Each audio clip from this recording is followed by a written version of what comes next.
You're listening to Partnernomics Podcast, where we discuss the art and science of developing successful strategic partnerships. To learn more about the suite of Partnernomics solutions, visit partnernomics.com. Welcome back to another episode of Partnernomics Podcast. This is Mark Brigman, and I've got my sidekick with me, Mr. Tyler Pittman. Tyler, what's going on, buddy? How you doing? Good. Ready to knock out another one of these? Let's do it. Man, I love this. Yeah. Podcasting is pretty good, pretty fun. Yeah. I could talk about this topic all day long. Absolutely. I just like talking, so it works out good. You planning on drinking any craft beer this weekend? Yes, that is always a safe bet. It's always on the schedule somewhere. Yeah, it's 5:00 somewhere, and drinking craft beer is on the schedule somewhere. Yeah. Absolutely. We love us a little bit of craft beer. So you've been digging into these IPAs, man, Indian Pale Ales. Absolutely. Oh, you know what? Hey, I forgot to tell you this, but so I bought us an IPA kit. Yeah? Yeah. Heck yeah. So Tyler and I, we've done some brewing. Yeah. So we've been home brewing for years, and we busted out a batch. It was probably 2 months ago, something like that, 6-8 weeks ago. Yeah. We were trying to mirror one of our favorites, Tank 7 from Boulevard Brewing Company. What'd you think? You think it turned out all right? I think it turned out all right. Definitely drinkable, but it was just, to me, it was kind of too sweet. It was kind of boring. Yeah, that's what we both had agreed on. Well, we ended up mixing it. Well, that was actually a good call. Yeah, heck yeah, because we like them. We like the hops, so it added a little bit of skip to it. Yeah, drop in just a little bit of hops, a little bit of an IPA, and yeah, it definitely gives it a little bit of a bump, and it made it really solid. But yeah, I figure we'll just go with like a straight up IPA, and yeah. Actually, I think it's a West Coast. Okay, is what I got us. So. And you've always said they kind of have a hop competition sometimes, right? See who can get the hoppiest beer. Yes. Sometimes it's a bit of an overload, though. Absolutely. I love some kick. I love some bitterness, but man, those double IPAs and hop stupids and stuff like that, man, it's just a little bit too mean for me. Yeah, there's definitely a fine line for me. Yeah, no question. But yeah, I've developed the taste palette for it, so I enjoy it. Well, we're pretty lucky here in Kansas City, man. Have a lot of different microbrews and breweries to go check out. So it's a fun scene. Yeah, absolutely. Well, let's get into it. Let's start with a couple questions we had in from the website, like we did last episode. It's good to see, people asking questions and wanting to pick our brains a little more. And yeah, what's the easiest way to for people to submit questions? You can either send an email to podcast@partnernomics.com, and we'll get those answered for you, either on here or via email back to you. But we would like to answer them on here because, we got time to talk about it. So. Well, other people probably have the same question, right? Yeah, absolutely. So then we can just answer somebody else's question as well. So first up, we have Jessica, and Jessica asked if every partnership has to have a contract. Good question. Does every partnership have to have a contract? My short answer is yes, if you want the partnership to do something for you. Right, so you're recommending there be a contract. Yeah, I do. Right. So... yeah, I guess a partnership at its most basic form is when two entities, agree to provide value to each other. Mm-hmm. But it's been my experience that if you don't have some sort of a written agreement in place, the commitment is zero, and usually the output is zero. Mm-hmm. And even if you do have a contract in place, it still doesn't mean that you necessarily have strong commitment or output that comes from it. So yeah, Jessica, great question. I would say yes, especially if you are really depending on this partner as a part of your business. you definitely want to have an agreement, a written agreement with them, and specifically have some performance deliverables. If you're counting on this company to perform marketing activities, to develop technology for you, to be a lead generation or a sales generation, a revenue generation partner for you, that company is probably going to be vital or critical to your success. Mm-hmm. And if you want the partnership to, if you want the partnership to work, if you want that partner to perform for you and be able to count on them, it definitely makes sense to take the time and put a solid agreement in place. Yeah. I mean, my 2 cents on that, I've always lived by you get out what you put in. So you might as well agree to them, putting in a amount of effort so that it just maximizes the results. Yeah, there's a famous saying that, in the contracting world, if it wasn't written, it wasn't said. If it wasn't written, it didn't happen. And so it's the power of having a written agreement, and it really just gives you a document, both parties, right? It gives you a document to go back to Mm-hmm. and to look at, to review, to see what the intent was. Another component to this question is even, say the larger organization, a lot of times the people that execute the partnerships, that sign, right, they negotiate, they sign the agreements, it's not the same people or the same team that manages or executes the partnership. Mm-hmm. And so even from that perspective, it's a little bit of a twist on your question, Jessica, but the importance of having an agreement explicitly stated allows people to go back and just see what was the intent of the partnership and what were the deliverables for that. I'd also be remiss to say that, that it's commonly said, and we say it all the time, that if you have to go back and look at the contract after it's been signed, something's wrong with the partnership, right? Because it should be about the relationship and about the commitment and providing value to each other. But yes, I think you definitely want to have a written agreement in place. Absolutely. Well, moving on to our second question from Kevin. Kevin is from Ohio, and he asked if you would recommend using a term sheet, and if yes, what is the best process he could follow? Kevin, great question. I've heard you mention a lot about term sheets, so I'm going to give you the short answer on this one because we have an entire lesson in our curriculum where we talk about this. It's the 5-phase partnering process. We go into great detail and give examples, templates to use for the term sheet. Short answer, yes, absolutely use a term sheet. So let me talk about what a term sheet is. So whenever you start down this partnering path with another company, and you're performing due diligence or having conversations really early in the process, you're having conversations to try to see if it makes sense to do this deal with each other. One of the things that you can do to really kill momentum is to throw a 30-page contract in front of them with deal terms. Number one, as soon as a contract gets tossed over the fence, attorneys seem to get involved. And number two, it's just not an efficient way to share and to discuss and to negotiate, to bargain, whichever term you want to use, the terms of the deal. I mean, it just really throws a lot of mud in the middle of the situation. Mm-hmm. So definitely use a term sheet. And term sheets, they can literally start off as simple as just having an email with 2 or 3 bullet points on it. And then as the conversations continue to transpire over time, the term sheet will become a little bit bigger. Right. It'll just have more and more terms in it.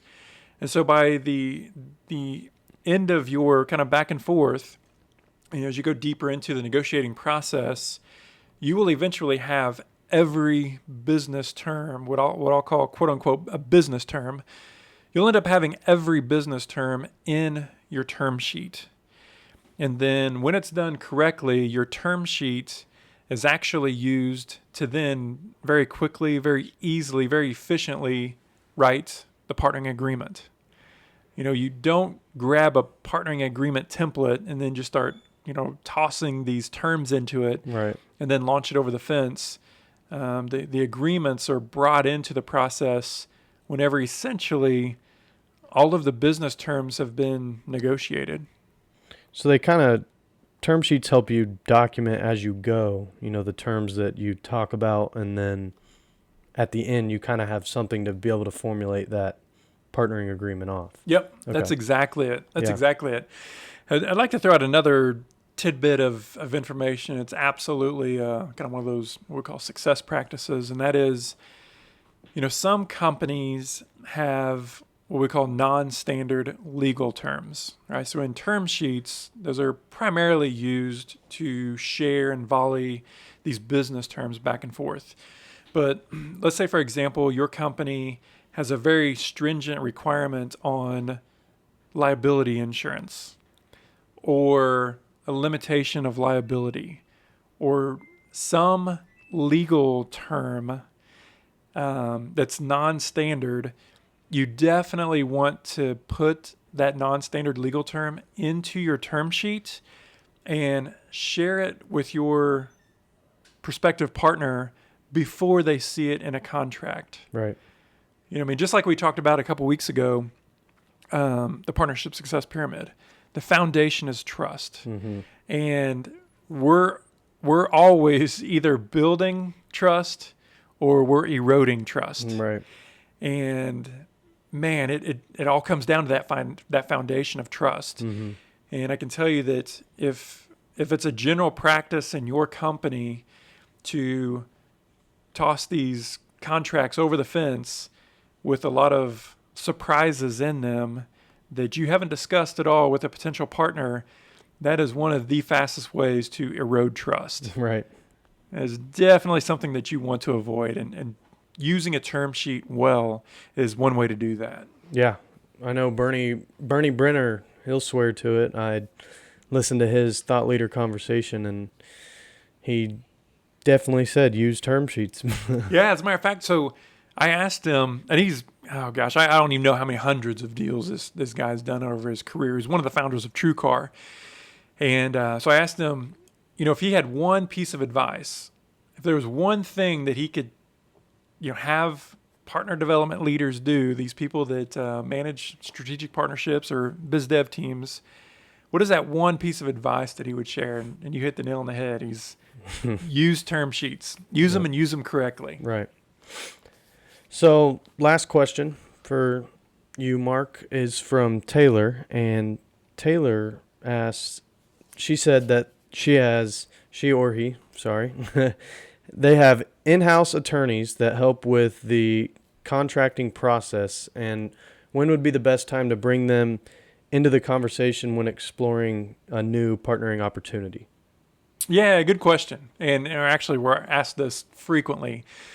So there definitely can be some nuances or some differences between having in-house counsel, right, where you work for a decent-sized company, decent-sized organization, and you have your own lawyers, as opposed to using outside counsel where you always have the meter running, Right. whenever you're working with those lawyers. So depending on which position you're in, you may adjust your strategy.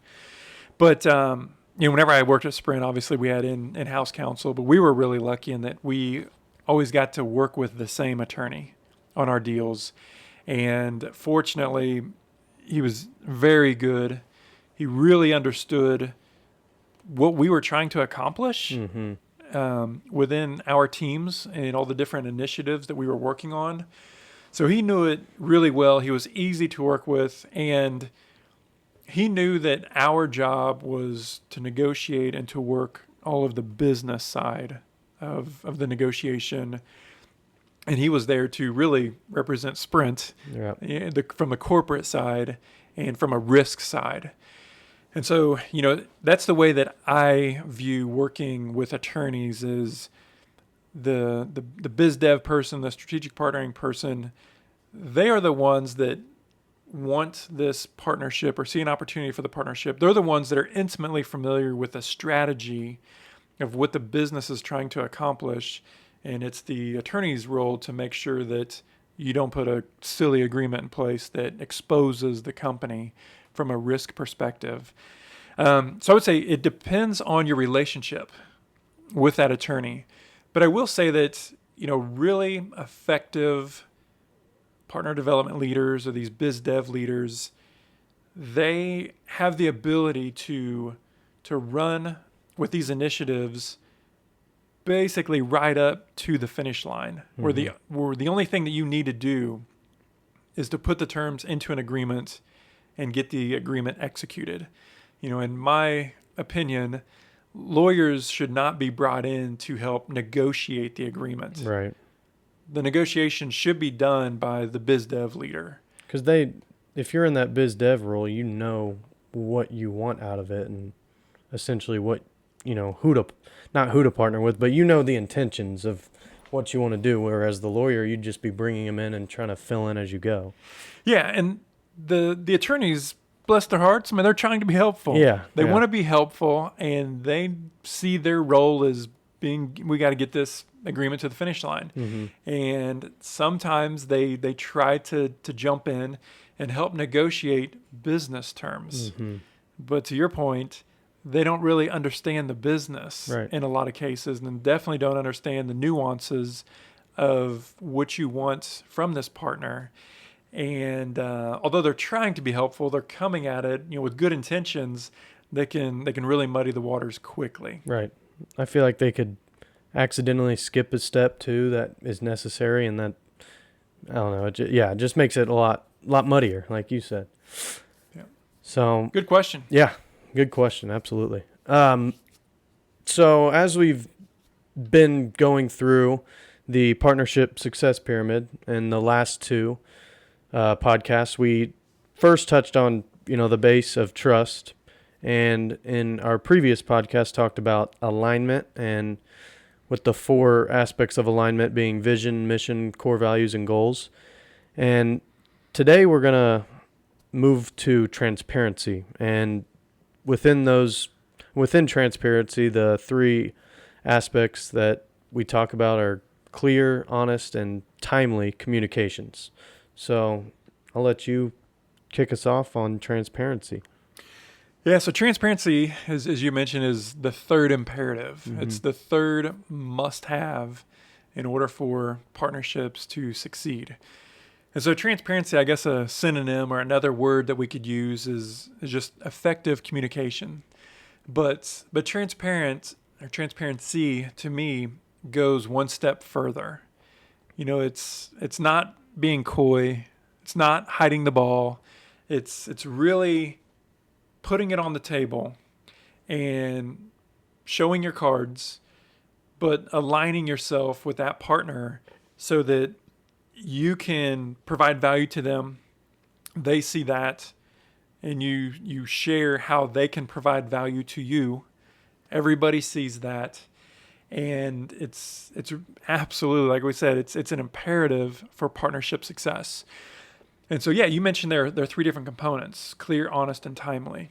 And those are very intentional words that we use. And so the first, just being clear, it's allowing your partner to very simply, very overtly understand what you're signing up to do and what you're accepting obligations for, and what you expect your partner to sign up for, to be obligated to provide. A partnership is worthless unless there are some obligations, some outcomes that are going to come of it. Right. Yeah. So the second one, being honest, and I have found in personal experiences that honesty is the best policy. That's the saying, right? Yeah, that's how it goes from what I remember. But being honest, it is so important, and I think just relationship building, but to the partnering aspect of it, I can definitely see where it is increasingly important. Yeah, each of these components, as you see them, it all goes back to trust, right? It all goes back to the foundation. So, the alignment that we talked about last podcast, transparency here. But even these subcomponents, clear, honest, timely communications, each one of those, they either add to trust or they take away from trust or they erode it. And on the honesty side, it's not necessarily saying, don't lie. Right. Of course, that is part of it. But even kind of on the flip side, let's say you have to be the bearer of bad news. A lot of times we don't want to be the bearer of bad news. And whenever we have these different partnerships, we have to execute our plan. We have to accomplish our goals. We have to hit these milestones. And sometimes bad things happen. Right. And we miss a deadline. We whatever the case is. And we need to be able to, be super honest and, just let them reach out, talk to that partner. Hey, we dropped the ball. A happened, B happened, C happened, whatever the case is. Be transparent. Share with them, that honesty. Be willing to be vulnerable. And it's amazing how that can actually turn into a trust builder. Yeah. And a relationship builder. Obviously, if we consistently drop the ball, that's a competency issue, and that's a major problem. Yeah. But that's something different. Yeah. But yeah, honesty is definitely the best policy. Yeah. Mistakes are going to happen. It's part of life. But if I remember correctly, there was a question in the Paul Zach interview, and you asked him, when you're going through a challenge or something comes up, you make a mistake, how do you approach that? And he just said, be upfront about it. Don't push it aside. So just being honest about it and owning up to it will, like you said, build trust in the end, because you're owning up to it and not pushing something to the side and trying to avoid it. Yeah, if it comes out where our partners see that we tried to sweep it under the rug, that's not good for trust building. It gets pretty hairy, yeah. Yeah, that's not good for trust building. Yeah.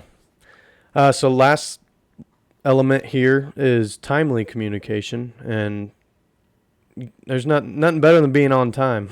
So yeah, and this kind of piggybacks the honesty piece, and that is whenever we are engaged in partnerships, and especially a truly strategic partnership, if something is truly strategic, that means that it hasn't been done before, or there's not a script for it. And so by definition, we're doing some highly innovative initiative. And whenever we're doing things that are new or not following a script, stuff is going to go wrong. And the important piece with the timely part is we owe it to our partner to tell them as soon as we know that we need to change a course of action. Right. Because the more time that we give our partner to adjust, the easier it is for them to adjust. It gives them more options. But if we wait till the 11th hour to drop a bomb on their front door of, hey, we're not going to have this done. I know we were supposed to be sending the email to you in 60 seconds, but it's not coming. We didn't get it done. And oh, by the way, we knew this a week ago. That's an issue. Yeah. Well, I think that about wraps us up time-wise for this podcast. So another one in the books. Sounds good, buddy. Number 6 down. Yes, sir. All right. Well, thank you for tuning in to this episode of Partnernomics Podcast. We'll see you next time. Partnernomics Podcast is brought to you by Partnernomics. Learn how to leverage the power of partnership. To listen to more episodes of Partnernomics Podcast, visit partnernomics.com.